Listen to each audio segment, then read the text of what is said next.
দেখুন, সাধারণ মানুষ সমস্যার সম্মুখীন হচ্ছে সর্ব জায়গায়।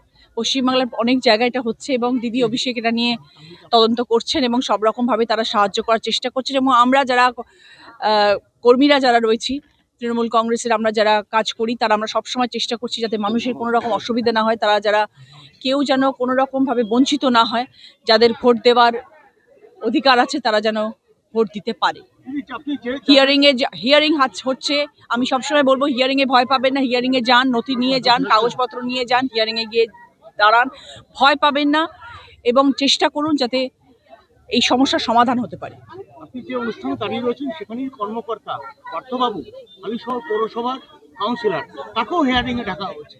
আমার হাজব্যান্ডকেও ডাকা হয়েছে হিয়ারিং এ, সবাইকে হিয়ারিং এ ডাকা হচ্ছে, মানে যাদের একটুখানি এদিক ওদিক কাগজপত্র দেখছে তাদেরকেই ডাকা হচ্ছে। কিন্তু আমার মনে হয় যে যদি কাগজপত্র নিয়ে সেখানে পৌঁছানো যায় ঠিকঠাক ভাবে, নিশ্চয়ই সেটা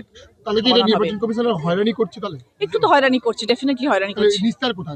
নিস্তার আপনাকে ওই কাগজপত্র নিয়ে গিয়ে দাঁড়াতে হবে এবং সেটা যেন ঠিক সেই হিয়ারিং এ যখন ডাকা হচ্ছে সেই হিয়ারিং এ প্রপারলি হয়, এটা হচ্ছে সব থেকে বড় বার্তা আমাদের তরফ থেকে।